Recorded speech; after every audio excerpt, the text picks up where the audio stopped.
let's talk about how conflict has changed. The new battlefield, it's not physical, it's digital. Welcome to information warfare. And this quote just nails it. As AI gets better and better, telling what's real from what's fake gets a whole lot harder. So to get a handle on this threat, researchers call it 3D Sec. It's basically a triad of digital weapons. First up, you've got deepfakes. These are those hyper-realistic but totally fake videos or audio made by AI. Then there's deception. This is broader. Think AI-powered bots or voice agents designed to manipulate and trick you. And finally, disinformation. This is when those fakes get weaponized in huge propaganda campaigns to sway public opinion.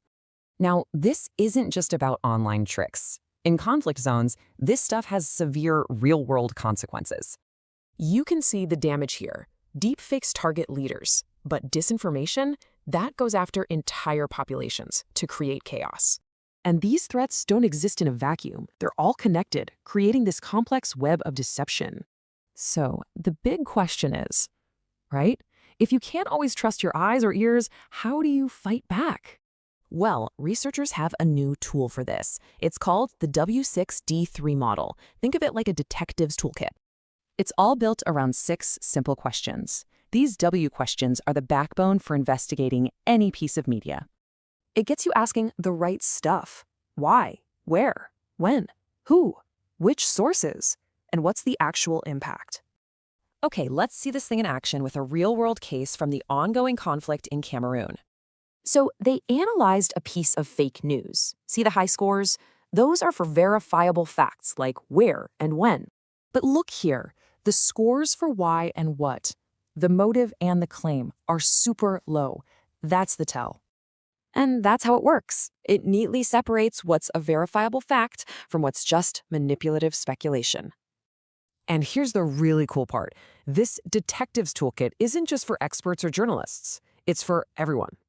We can all use these same basic questions before we trust something, and especially before we hit share. It kind of leaves us with one final thought. In a world of synthetic, today we're diving into something pretty serious. How artificial intelligence is being used to create a new kind of weapon. One that doesn't target bodies, but beliefs. We're talking about the fight for truth itself. I mean, really think about that. It's a question we all need to start asking ourselves. Because as AI-generated content gets scarily good, like indistinguishable from reality good, the very idea of truth is under attack. And this is especially true in the world's most volatile regions.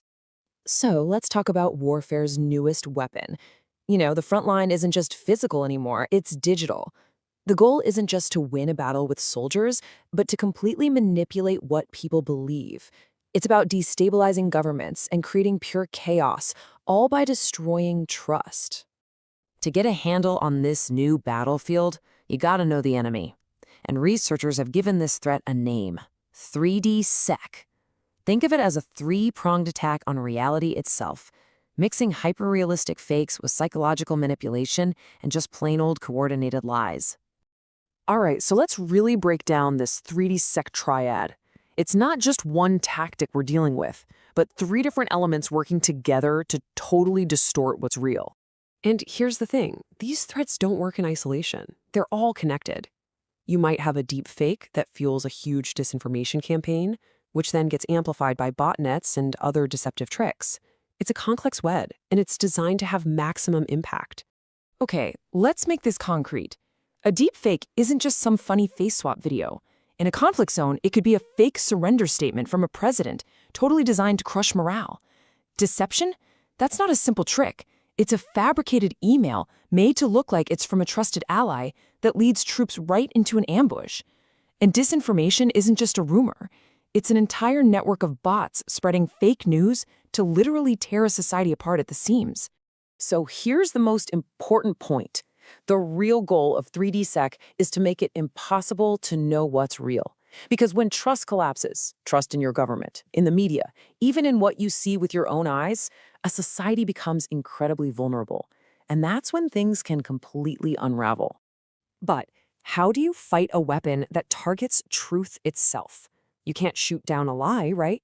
Well, instead of guns, investigators are developing forensic tools to deconstruct these lies, piece by piece. In the pure chaos of an information war, having a system is everything. You absolutely need a clear, reliable framework that you can use again and again to sift fact from fiction, especially when you're under immense pressure. And that method is called the W6D3 Conflict Media Deconstruction Model. Okay, it's a bit of a mouthful, I know, but just think of it as a forensic checklist for any suspicious content you find online. It breaks it down using 6 fundamental questions. So this model basically forces an analyst to play detective. You have to ask, why was this created? Where did it come from? When was it released? Who is behind it? Which sources are we looking at here? And finally, what is the intended effect? By answering these questions, you can start to untangle the truth from the lies. Now, theory is one thing, but does this actually work in the real world? Well, researchers took this exact model and applied it to a suspicious news story that was making the rounds during the Anglophone conflict in Cameroon. And here are the results. The model found that the where, when, and who of the story were factually correct. Those are our true positives. It also correctly noted that the story debunked other known lies, a true negative. But, and this is the important part, the core of the story, the why and the what, was based entirely on unverified rumors. Those are false positives, claims that are presented as fact but just can't be proven. Looking at these confidence scores, you can really see the breakdown. The location, the where, and the people involved, the who, were super trustworthy, scoring a perfect 1.0.